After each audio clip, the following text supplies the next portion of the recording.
la mañana, entramos en el último bloque de este tramo de desayunos. Vamos con la próxima entrevista. Ahí está, ustedes recordarán, lo hemos hablado aquí algunas veces, el PIT-CNT propuso en su acto del pasado 1 de mayo que exista un impuesto para el 1% más rico de la sociedad para asociarlo a un plan para eliminar la pobreza infantil.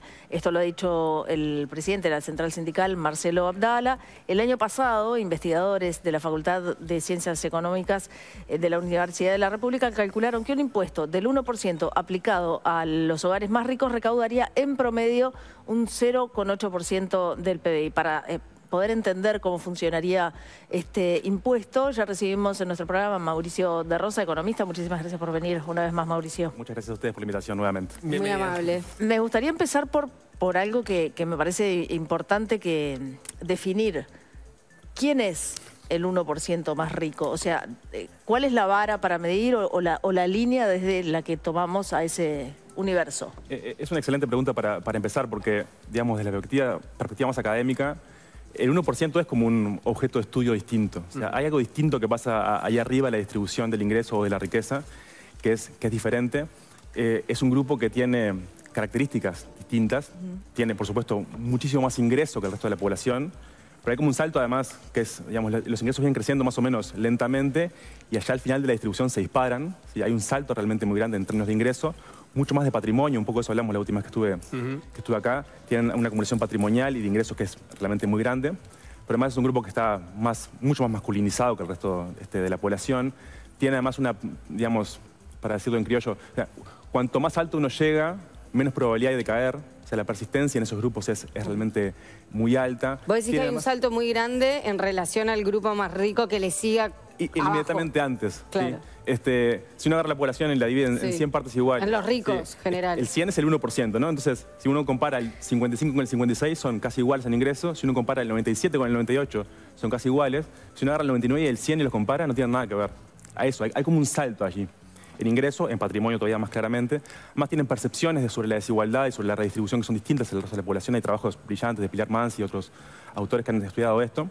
Tienen una fuente de ingresos que es distinta. Para el resto de la población percibimos básicamente salarios y jubilaciones. Allí arriba lo que predomina son los ingresos por capital, que es la única parte de toda la distribución del ingreso donde predominan. ¿Qué quiere decir ingreso por capital? Es esencialmente dividendos. Hay alquileres. Activos que tengan. Sí, y sobre todo activos empresariales. O sea, la propiedad de empresas. Cuando yo tengo una empresa, tengo una ganancia, esa ganancia corre, digamos, a la cuenta bancaria de la empresa, digamos, pero cuando se distribuyen dividendos a los accionistas, a los dueños, esos son los dividendos, ¿sí? Eso es lo que predomina, ese tipo de ingresos, los que predominan en el 1%, sobre todo en el 0,1% de más ingresos. Entonces, definimos este 1% que es un poco arbitrario, ¿no? Puede ser el 1, puede ser el 1,1, el 0,8, pero para fijar ideas hablamos siempre del 1%, porque es un grupo que es distinto al resto. Y ahí, digamos, sabemos poco todavía sobre eso. Por ejemplo, en términos patrimoniales, tenemos datos muy viejos todavía, son de 2013 los últimos, pero allí, digamos, con un poco más de $1 millón de patrimonio, o sea, de activos netos de pasivos, los hogares ya entraban al 1%. Entre ganancias y patrimonio, bienes, por ejemplo. Solo con los bienes, con las empresas, con los activos financieros, con las casas, los apartamentos. Con un poco más de $1 millón ya entrabas al 1%, pero claro, la desigualdad dentro del 1% es mucho más grande que en todo el resto de la distribución. Entonces, uno arranca con $1 millón para entrar al 1%, pero va de $1 millón a $1.000 millones o un poco más. Pero no entiendo una cosa. ¿$1 millón te ubica dentro del 1%? Te ubicaba en 2013 en el 1%, que es la última encuesta de riqueza que tenemos, que cuando uno la corrige con algunos datos, más o menos te ubica en ese lugar. Ahí uno entra al 1%, pero después dentro del 1% hay gente con $1 millón, 2, 5, 100 y hasta $1.000 millones de El del $1,5 millones es pobre dentro del 1% en relación a cómo sigue eso para arriba. El de 1.000 no, el de 1. El de $1 millón. Claro. $1,5 millones. Sí. $1,5 millones, pero claro, ahí tenés personas que llegan hasta los $1.000 millones o un poco más incluso. ¿Y entonces, qué números objetivos, en números netos, cuántas personas componen esto? Y bueno, como siempre hablamos de población adulta, son unas 25.000 personas más o menos. Okay. Pero esto, ¿no? O sea, 25.000 en el 1%, 2.500 en el 0,1%. Y son grupos que son realmente muy distintos al resto. Entonces, de eso estamos hablando. Estamos hablando de gente realmente con patrimonios muy elevados, también con ingresos muy elevados. Allí también los datos son viejos. Los últimos que tenemos más o menos actualizados son de 2016. Y ahí ya el promedio, digamos, de ingresos, en el 1% de más ingresos eran unos $15.000 mensuales, hoy debe ser mucho más. Sí, esto en promedio hay ingresos mucho más altos, 20, 25, $30.000 mensuales. Hoy eso, después vamos a entrar a hablar de la propuesta en sí misma, pero ¿y eso cómo está grabado? Hoy eso está grabado de múltiples formas. Digamos, los ingresos laborales van IRPF categoría 2, que es progresivo, entonces paga más realmente cuanto más ingresos laborales uno tenga, más paga en términos relativos al ingreso. Y después pagan IRPF categoría 1 por los dividendos y los alquileres. Los alquileres pagan 12%, los dividendos pagan 7%, pero una tasa plana.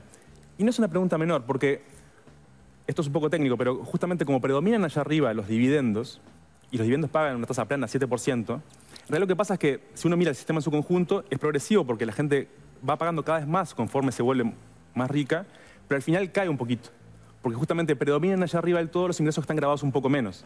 Claro. Entonces, esta combinación de predominio de ingresos por capital y gravámenes a tasas planas bajas, IRPF 1 categoría en los dividendos, hacen que un sistema que es muy progresivo se vuelva ligeramente regresivo en el 1% más rico.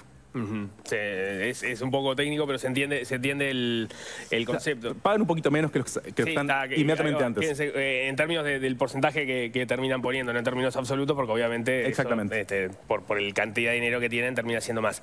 La propuesta, ahora sí, en concreto, ¿cómo es? Nosotros, digamos, con Joan Vilá, que es otro investigador del IECON, de la UDELAR, a final del año pasado publicamos un trabajo que venía como a intentar aportar algún elemento a esta discusión, porque sabíamos muy poco sobre los ricos, pero además sobre cuánto puede llegar a recaudar un impuesto a los ricos. Bueno, decías otra vez, no son los que te abren la puerta más fácil a la hora de ir a consultarlos en la encuesta continua de hogares. La información es muy limitada, sabemos muy poco y es difícil cuantificar esto. La pregunta que ustedes hacían la semana pasada, que le hacían a Abdal aquí, no es de fácil respuesta porque o sea, hasta hace muy poco en realidad no sabíamos nada sobre esto. Y un poco a cuento de la propuesta de Brasil en el marco del G20, que es una propuesta de impuesto a los súper ricos a nivel mundial y demás, pensamos, bueno, ¿cuánto puede recaudar un impuesto al patrimonio, o sea, a los activos, ¿sí? Del 1% al 1% más rico, no solo en Uruguay, sino en América Latina? Hicimos un trabajo que era para Uruguay, Colombia, Chile y México. Y entonces ahí lo que veíamos, intentamos responder dos preguntas. ¿Cuánto puede recaudar y cuál sería el efecto sobre la desigualdad? Sí. En términos de recaudación, lo que encontramos es esto que comentan ustedes, ¿no? Que en promedio para la región uno podía, con un impuesto de 1% al 1%, uno recaudaría algo así como 0,8 del PIB. En el caso de Uruguay, decíamos con Joan, un poco en broma, un poco en serio, era la regla del 1 por 1 igual 1, porque era un impuesto de 1% al 1% recaudaría 1% del PIB aproximadamente, en el caso uruguayo. Es una suma muy considerable. Ya son $800.000. 800 millones de dólares. Era el número mágico millones. para lograr empezar a solucionar el tema de la pobreza infantil. Bueno, está bien pensarlo en esos términos porque, digamos, solamente para ordenar ideas y para entender los órdenes de magnitud, y no como propuesta concreta, ¿no? Pero si uno pusiera un punto del PIB en transferencias monetarias, que no es que esté proponiendo eso exactamente. No, se entiende. Si tuviese un punto del PIB para hacer políticas públicas, haría más cosas, pero para entender, un punto del PIB puesto en transferencias monetarias bajaría la pobreza infantil a menos de la mitad de lo que está hoy, ¿sí? Y la pobreza en general, como consecuencia, también a mínimos históricos, ¿sí? Estamos hablando de una reducción dramática de la pobreza monetaria infantil en general. Entonces, digamos, este binomio, impuestos-transferencias, es un binomio que tiene mucho poder de fuego realmente. Para seguir explicando un poco cómo funcionaría el diseño de la propuesta, según ustedes la fueron imaginando, es un 1% al 1%, un 1% sobre el patrimonio. Exacto. Ahí va. Hicimos varios escenarios, pero digamos, esto que estamos hablando acá es un impuesto muy sencillo, de como tasa plana de 1%, que empieza a grabar a partir del umbral en el que la gente entra al 1%. Eso, las tasas positivas. Exacto. O sea, no es que, o sea, el primer $1.000.000 es gratis, digamos, a partir de ahí empezás a pagar un 1% entonces, por encima de ese millón. Sí, o sea, no va a ser un 1% para todos los que estén dentro de ese colectivo. Bueno, hicimos escenarios progresivos y uno que es de tasa plana, de 1%, pero que empieza a operar recién en el $1.000.000, claro, digamos, para fijar ideas. Sí, como que tiene un mínimo no imponible. Como hay un mínimo no imponible, exacto. La lógica se replica a ese patrón, digamos. Exacto. Ahí ustedes plantearon distintos escenarios, uno es con tasa plana del 1% y si no con cierta progresividad entre 0,5 y 2%. Sí, creo. algo así. Siempre sobre el patrimonio, ¿no? Entonces, así lo pensamos, cubriría todos los activos, netos de pasivos, obviamente, tanto en territorio nacional como los que uno tenga fuera de fronteras, en cuentas bancarias en el resto del mundo.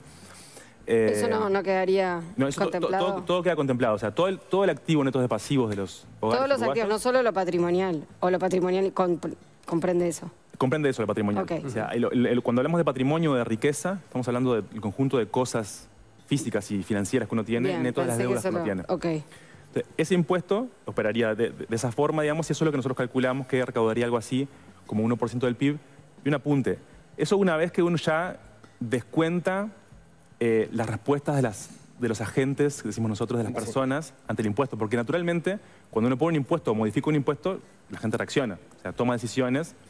Ahí ya descontamos lo que la literatura dice que la gente más o menos responde. O sea, en ausencia de estas respuestas comportamentales, decimos nosotros, sería más la recaudación. O sea, lo más grosero sería, bueno, el que quiere evadir y entonces dejar de declarar algo para evadir ese impuesto en concreto. Claro, Exactamente. por ejemplo, poner un bien a nombre de otra persona. Hay múltiples formas que la gente usa. Algunas son evasión, que es, digamos, ilegal, y otra que es elusión, que es usando todos los agujeritos legales que uno puede emplear para pagar menos impuestos. También es una forma de responder que usa la gente a veces. Eso ya se ha considerado en las estimaciones. Entonces, este es el tipo de impuesto que nos imaginamos. Pero un apunte igual acá. O sea, uno puede pensar en un impuesto al patrimonio, que es lo que hacía este trabajo, pero también, digamos, se puede pensar en modificar los impuestos existentes a los ingresos, en particular esto, ¿no? El IRPF de categoría 1 a los dividendos, que se graba a tasas bajas, que como yo decía, genera un problema de progresividad al final, o sea, los impuestos que la gente paga caen un poco al final. Perfectamente uno podría pensar en incrementar el IRPF categoría 1, en instrumentar un impuesto a la herencia, modificando el actual ITP. O sea, hay una cantidad de herramientas que uno puede considerar para, si uno quiere grabar más al 1%, uno puede hacerlo. ¿Cuál es la lógica de la tasa plana en esa categoría 1 de los dividendos del IRPF? La lógica era, en su momento, cuando se hizo la reforma tributaria de 2007-2008, es un impuesto de naturaleza dual, entonces tenía, bueno, como un esquema para el capital y un esquema para el trabajo. La idea de allí, en principio, era no generar incentivos negativos para la inversión. Ahí está. O sea, es una cosa muy ligada a la inversión. Y acá, ya que estamos con esto de las respuestas y esta pregunta en particular, una cosa que es importante, porque siempre que hablamos de impuestos, yo creo que la discusión pública es como a veces un poco como rudimentario el tratamiento de estas cosas, y parece que siempre que un impuesto puede ser más justo o menos justo, mejor o peor, pero siempre genera un perjuicio para el crecimiento económico. Eso en realidad no es tan así, y en esa lógica que estaba allí, por ejemplo, los dividendos, no es tan claro. La literatura económica avanzó mucho los últimos 30 años, sobre todo los últimos 10, 15, 5 años, ha mostrado que el grueso de la forma en que la gente responde a los impuestos es, digamos, en esto de evasión y ilusión, ¿no? Hacen cosas para pagar menos impuestos, pero no cambian tanto sus decisiones reales, o sea, lo que realmente hacen. O sea, cambia lo que declaran, pero no lo que hacen.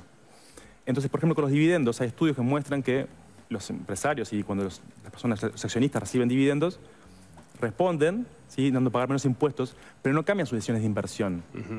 Lo mismo pasa con el impuesto al patrimonio, no pasa lo mismo con el IRAE, por ejemplo, el IRAE es un impuesto más delicado, pero hay muchos impuestos al 1% que uno puede considerar que en realidad no generan ningún efecto real sobre la inversión, sobre el empleo, sobre el ahorro de las economías. O sea, hay como un poco de una falacia construida en torno a ese tipo de tributos que es bueno comenzar a... Vos escribiste un artículo recientemente en Razones y Personas donde de alguna forma decís la evidencia de la literatura sobre los efectos de los impuestos redistributivos sobre el crecimiento está en discusión, por lo menos hay como conclusiones mixtas y mayoritariamente decís en el último tiempo no concluyentes sobre que efectivamente tengan un impacto sobre esto. Ahora, la evidencia de las políticas distributivas sobre el desarrollo en definitiva, por ejemplo, invertir en infancia, eso está ampliamente comprobado, ¿no? O sea, ese dilema, si el dilema es ese, vos decís, bueno, por un lado tenés conclusiones no concluyentes, o mejor dicho, investigaciones no concluyentes, y por el otro lado está claro que por acá sí tenés buenos resultados. Es un excelente resumen. O sea, es exactamente lo que pienso, digamos, a la luz de la evidencia. Para ser claros, uno no puede salir a poner impuestos a este siniestro y esperar que no pase nada. O sea, uno tiene que ser muy, muy, muy cuidadoso en el diseño de esos instrumentos, a pensar bien cómo se graba, de qué forma, cómo se va a instrumentar. Todo se juega en los detalles. Lo que la literatura dice es que los detalles son lo que más importa. Uno no puede decir impuesto al capital. Bueno, ¿a qué capital? ¿Sube el IRA, sube el IRPF 1, impuesto al patrimonio, a la herencia? O sea, ¿cómo? El cómo y los detalles son claves. Hay que ser muy cuidadoso con esto. Esto quiero decirlo y ser muy claro. Digamos, no se puede salir locamente a poner impuesto al capital, así como... Con la grabadora de impuestos ahí Exacto. arriba. Pero tampoco es cierto que cualquier acción redistributiva, cualquier binomio o impuesto de transferencia vaya a romper la economía. Eso tampoco es cierto. La literatura no es para nada concluyente, es más, toda la literatura más nueva lo que señala es que no, que el efecto es moderado y a veces incluso positivo. Hasta hay impuestos que incrementan el ahorro de las economías, por ejemplo. Después lo podemos conversar si quieres. Y en cambio, del otro lado, las políticas de atención a primera infancia, de transferencias monetarias, pero también educativas, de salud, la evidencia es, no sé cómo decirlo, es abrumadora en el sentido de los impactos positivos que tienen en lo inmediato y en el largo plazo. Las transferencias monetarias tienen impactos en el largo plazo de la vida de las personas que son muy sustantivos, son persistentes y en general son intervenciones que se pagan solas. ¿Sí? En el largo plazo ese dinero vuelve a los estados. En ese punto parece haber un relativo consenso. El punto discordante es de dónde se saca la plata para financiar eso, claramente. Me quedó la duda, mencionaste el impuesto al patrimonio, que está operativo y vigente ahora en nuestro país. ¿Cómo debería de convivir con esta propuesta del 1% al 1% más rico? Está bien, porque claro, yo voy a decir que existe hoy un impuesto al patrimonio de las personas físicas, existe. Ahí pasó algo extraño con ese impuesto, que es que existe hace mucho tiempo. Con la reforma 2007 se le estableció como una especie de calendario de defunción. Las tasas iban bajando lentamente hasta llegar, creo que terminó hace un par de años, ese calendario de defunción.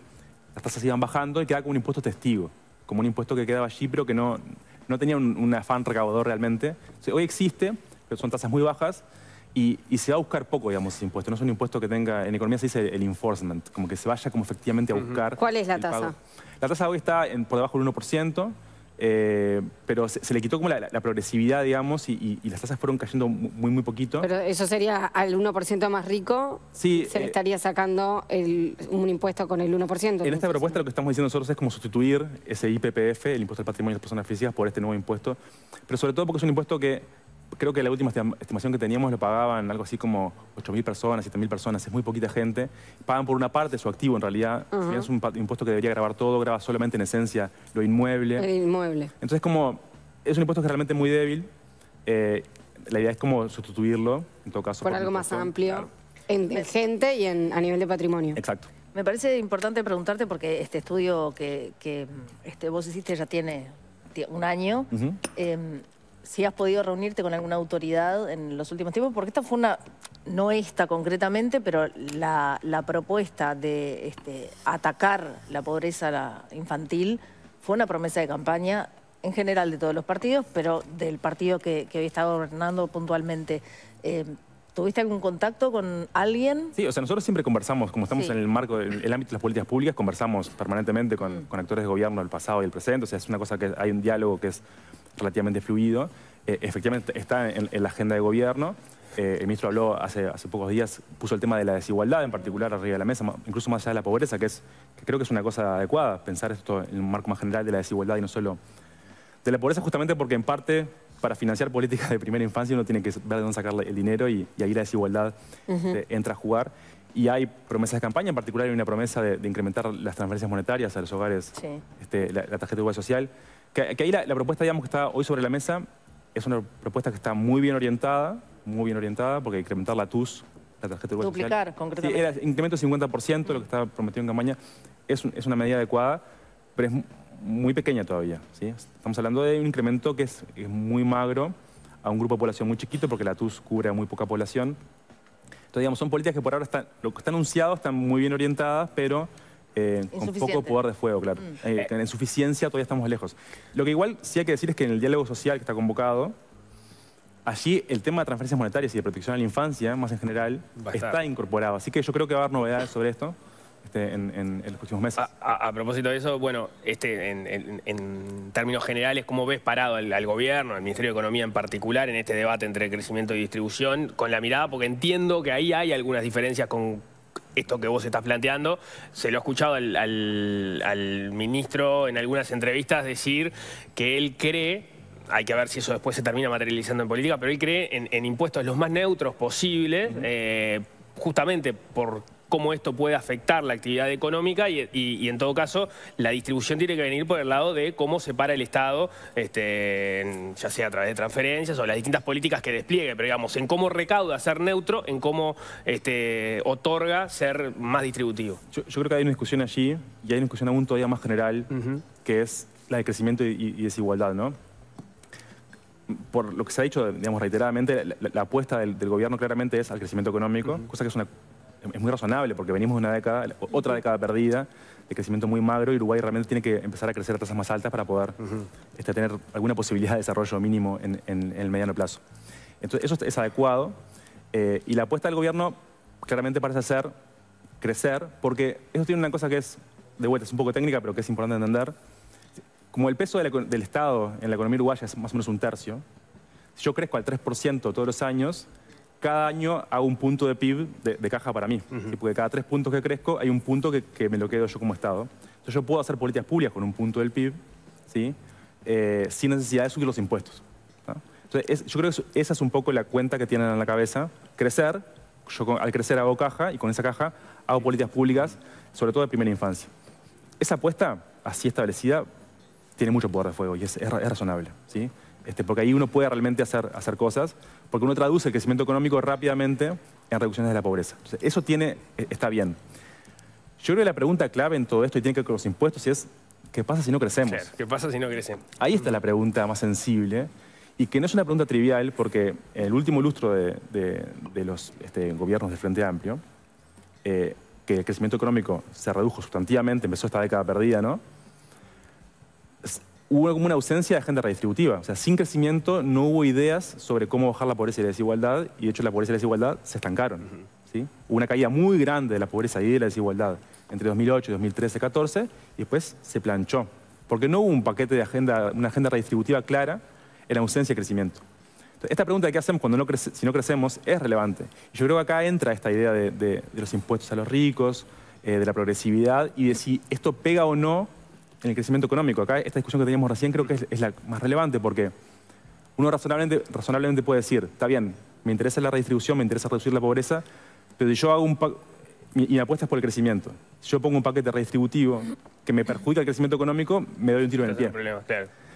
Yo creo, de la lectura de la evidencia empírica de los últimos 3, 4, 5 años, la muy reciente realmente, y publicada en las mejores revistas del mundo. O sea, esto no es evidencia heterodoxa, esto es la mejor evidencia producida por la comunidad científica en economía en el mundo. Lo que dice es, cuidado, o sea, no necesariamente. Eso se juega a los detalles y uno puede perfectamente introducir algunas modificaciones, no cualquiera. Yo, de vuelta, con el IRAE sería cuidadoso, con el IRPF categoría 1 de dividendos no sería tan cuidadoso, con el impuesto al patrimonio. El impuesto a las herencias tiene a veces incluso efectos positivos, porque cuando la gente recibe herencias, a veces ahorra menos, eso está como demostrado. O sea, un impuesto a la herencia en realidad a veces fomenta el ahorro, lo mismo con el impuesto al patrimonio, que la gente a veces, cuando se introduce un impuesto al patrimonio, responde ahorrando más para hacer frente a sus obligaciones tributarias y no perder patrimonio. Entonces, a veces genera efecto hasta positivo sobre el crecimiento económico. Entonces, en esta discusión creo que nos jugamos mucho y me parece muy importante que empezamos a tener una conversación más sofisticada y más basada en evidencia de estas cosas, porque a veces parece que, digamos, en el estado de debate público, cuando alguien dice un impuesto, se discute en términos de justicia, cosa que está bien, porque la preocupación inicial de esto es ética y es de justicia. Esa es la discusión principal. Pero cuando se pasa a la parte instrumental, digamos, de qué efecto esto tiene, se da por hecho de que cualquier acción redistributiva puede ser mejor o peor, pero rompe la maquinita del crecimiento. Y eso no es una ley escrita en piedra.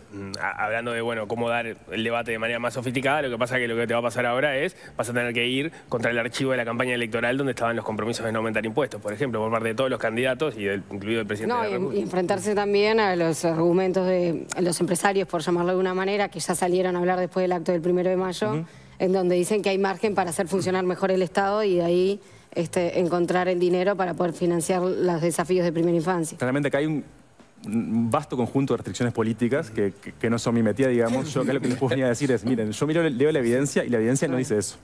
O por lo menos no es concluyente. Creo que esa es podemos decir con seguridad, no es concluyente y que depende de los detalles y que uno tiene que sentarse con muchísimo cuidado, a estudiar esto con mucha delicadeza y amor para hacer diseños que estén bien hechos, pero que, insisto, no es una ley escrita en piedra, que por hacer un impuesto a los ricos para financiar políticas de primera infancia, uno vaya a romper nada. ¿Hay algún país que lo haya hecho? Perdón, tenemos que cerrar, pero esto de grabar al 1% más rico en su país. Sí, hoy en día hay 4 países que tienen impuestos de los países ricos, que tienen impuestos al patrimonio: Noruega, Suiza, España y Francia, que tienen impuestos de esta naturaleza con tasas similares que recaudan. ¿Del patrimonio, como el que tenemos ahora, o el que estás proponiendo tú, que es mucho más amplio? No, impuesto al patrimonio, así como el que tenemos ahora nosotros. El que está operativo hoy. No, pero que graba el conjunto de los activos. Bien. Y después hay muchos otros países, Italia, que graban o los financieros solamente, o solamente los inmuebles. O sea, el patrimonio está grabado en el mundo. Bien, Uruguay también, no en la jerarquía que tú planteas. Exacto. Esto sí se hace, y de hecho esta agenda volvió, insisto, en el marco de esta propuesta de Brasil, cuando tuvo la presidencia del G20, la propuesta fue diseñada por Gabriel Zucman, que es un economista muy pesado a nivel internacional en estos temas.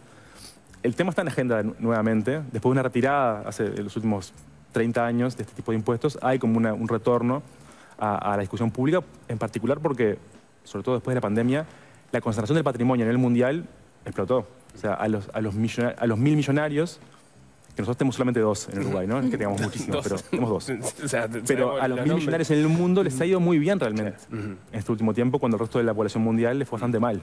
Entonces esta discusión, digamos, ha hecho carne. Súper interesante. Mauricio, volveremos a hablar en cualquier momento. Muchísimas gracias. Muy amable, gracias por venir. Muchas gracias.